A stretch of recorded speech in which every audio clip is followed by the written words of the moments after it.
talk about today's Sadly Blues, but do not fret. We lost the Community Shield to Leicester last season and we won the league. We won the Community Shield in 2019 and then Liverpool won the league. So no fret at all. Lots and lots of positives to discuss from today's game. So happy that Steve and Sean are still with me. Loads of positives to take from that game, Sean. What stood out for you? Yeah, I think how we kept the ball, how we moved the ball. I think when the game went into another gear in the second half, I think we showed that gear that we have. I think what we look at is being able to how we stay compact. Obviously, Liverpool pushed and pushed. I think we need to work on in terms of. I found that Walker was in narrow and didn't have that support sometimes. So I think that was something that we need to work. I think that's something that we need to look at. But again, for me, I thought how we kept the ball, we moved the ball. I think there's going to be that connection with De Bruyne and Holland. I know that's going to happen. I know it's going to happen with Mahrez as well. So still a lot of things to be positive about. I got the result right, but wrong team. Oh, Sean, you always find a way of making it positive. I like that. Steve, in terms of pre-season, that was Liverpool's 5th pre-season game so far. I believe they also have a closed-door friendly that they're playing tomorrow as well. We've only had the 2 games so far, that being our 3rd. Do you think that made a difference at all? Did you think there was anything there in the fitness levels? I think there will be a difference in the fitness levels. I mean, obviously now you've got the sports science aspect of everything and where players is he on the red line and all this kind of thing. You can kind of predict injuries and stuff like that. But I definitely feel as though having that extra few games helps. Of course it does. You know, that your touch, the movement, everything about a game situation is completely different to the training session. So, of course, it would have made a difference to Liverpool. But at the same time, as God said, you know, there was a big period in that game which I felt as though, you know, City dominated. Yeah, Liverpool had the spells, but you would expect them to because they're a fantastic team. But I think the positives out of this is the fact that I thought Mancity dominated them for large periods of time. I think they were unfortunate. Look, 3-1, I think flatness Liverpool, to be quite honest. But that'll have hurt the Man City players, without a doubt. You know, of course, you've got 2 teams that's going to be vying for the title, and then plus you've got two strikers, you know, in the newspapers and all the media, which is Núñez and Haaland. Haaland misses a big chance. Doesn't score, Núñez gets a chance, scores. So I think individually it'll be hurting them and as a team. And I think the manager will use that to sort of say, you know now again how it feels like, let's turn this into a positive, and I think they will. Another positive is we were all hoping for a debut goal and we did indeed get one. It was for Julian Alvarez, Sean. He came on as a substitute in the 58th minute and got his first goal for City. What did you make of his goal? Yeah, I think he's the sort of player that gets involved. He ends up in a wide position, does a bit of skill, if you like, to get himself into that area.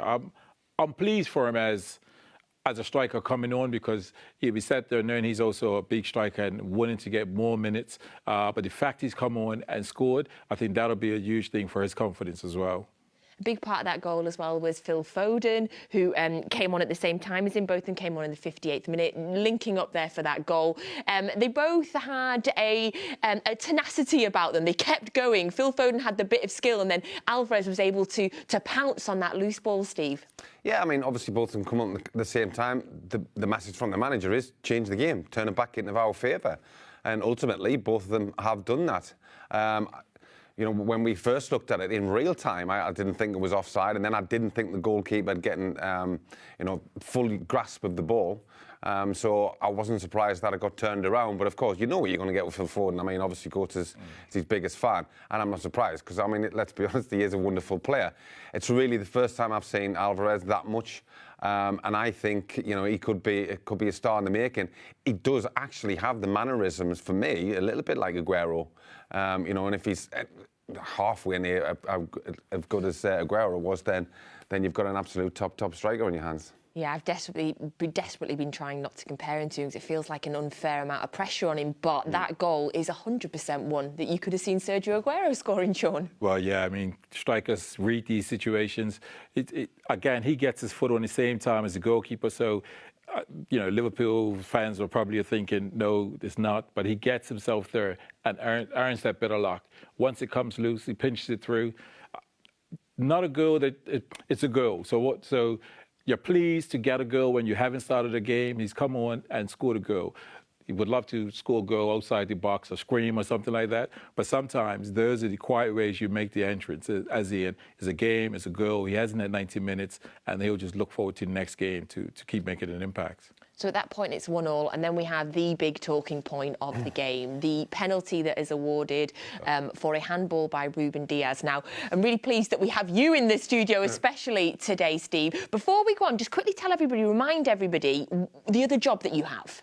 Well, I work for the Premier League. I'm what's classed as a Premier League delegate, so I assess the Premier League referees.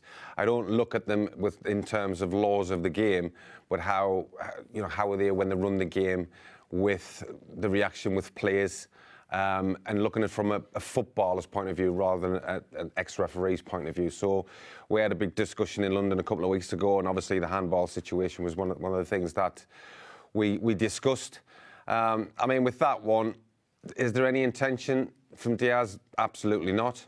But will referees class that, or some referees, because I still think it's subjective. Because, again, we might say it's a foul or not a foul.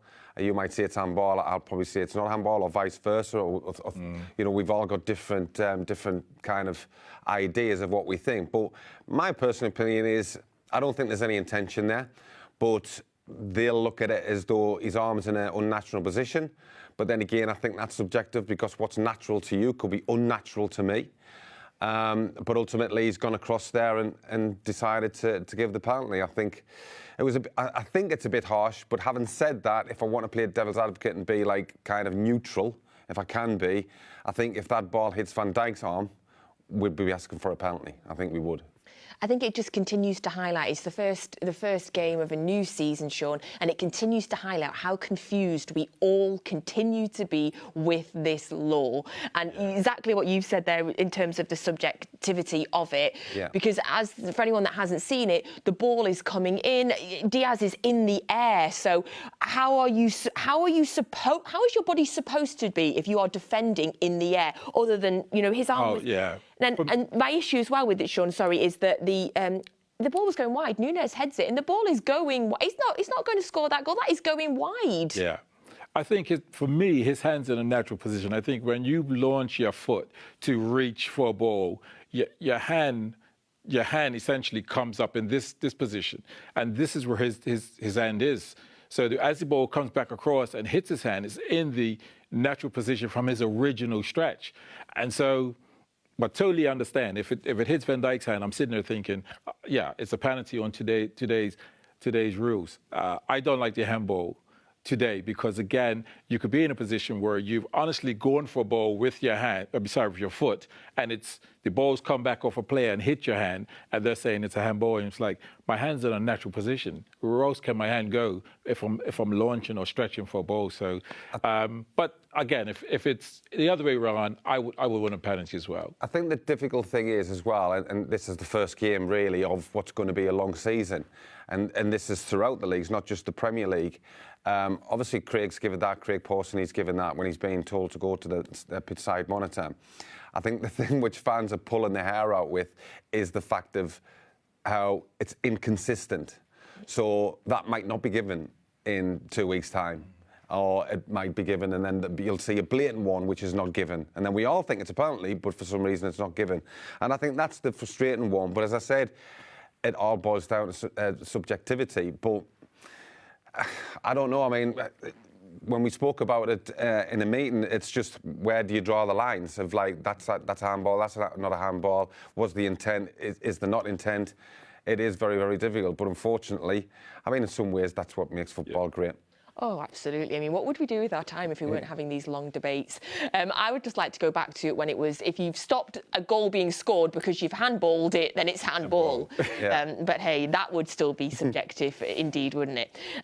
So looking ahead to next week then, obviously this is the last pre-season friendly that we have. We start the Premier League season next Sunday, Sean. Yeah. A difficult first game, so we'll be playing West Ham away. Yes, I think it will be a tough one, but at the same time, when I look at today, De Bruyne going off, I think is a good thing to save and protect, because he's that mentality that it's like, we want to win this game.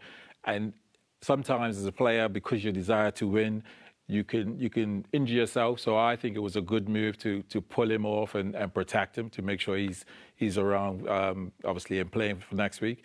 But looking forward to it, because, again, the amount of minutes that we got, that period, somewhere around the 80 minutes, I saw we had another gear because we were pushing. And that'll be all good in terms of the energy levels and the fitness levels for the players. So West Ham will know that it'll be a very tough game. Do you think it'll be a similar starting 11, or do you think Foden or Alvarez have played themselves into the starting 11, Steve? I think both of them have got a chance. I think... I think we spoke about it at half-time, and we'd sort of said about both Mahrez and Grealish, they have to come into the game a little bit more. And whilst we didn't think the manager would make any changes, probably in 10, 15 minutes he might. He did, and it was them two. Yeah. So it wouldn't surprise me if was it Sunday when City play?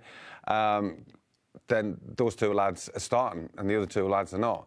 And I think sometimes the manager, because they cannot really go and knock on his door and say, listen, Gaffer, I'm not happy because of A, B and C. He'd be like, well, look, you had an opportunity. The shirt was in your hand. You didn't perform. You know, you had a top club. You have to perform. If you don't perform, you're out. In terms of defence, Sean, Nathan Ake obviously started today. John Stones was on the bench. Yeah. What defensive lineup do you think we may have next week? You know, I tend to think that players who have had 70-plus minutes are the ones he'll go with, because we haven't had a lot of games, and that he'll trust that they'll get through 80, 85, or even 90 minutes of the game. So I would like to think that, you know, when I think about the defenders, I'm thinking Diaz. I know Ake's had a full game today, but not quite knowing the fitness of Stones, I think, is interesting. So I could see Ake and Diaz starting again, because, again, it's the fitness levels that when you're in the first game, you don't want players out there that really can't last the distance, because you'll get found out.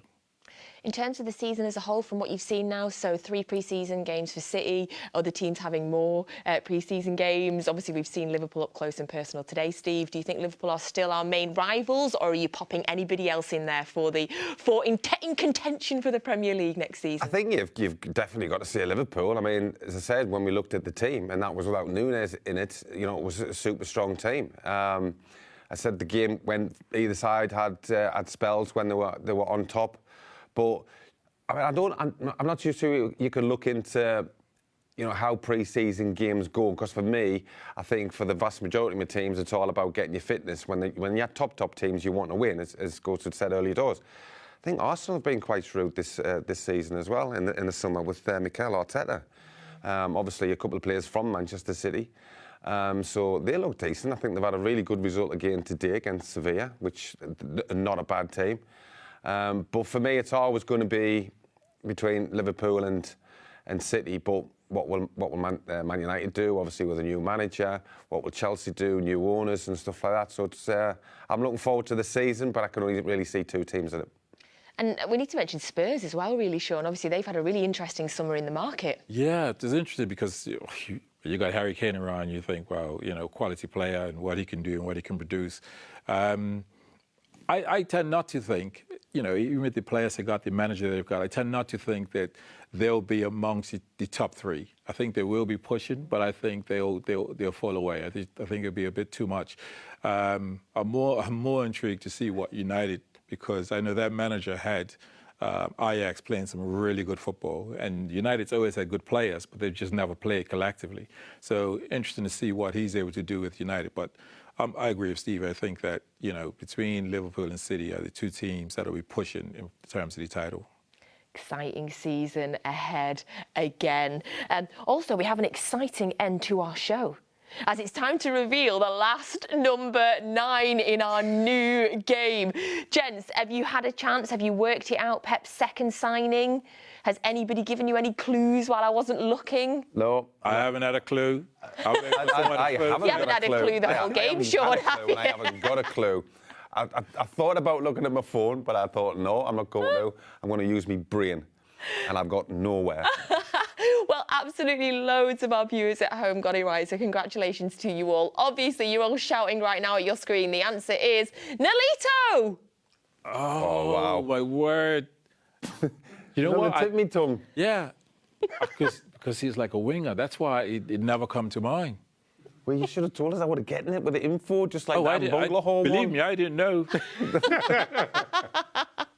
Well, Yes. Steve, Sean, thank you so much for joining me today for the Matchday Live Community Shield game for this season. And thank you all for watching us and for what is hopefully going to be the start of another absolutely incredible season. And don't forget what I said, Blues. We lost the Community Shield last year. We went on to win the league. That's what really, really matters. So Matchday Live will be back next Sunday before the West Ham game. Kel will be here with you.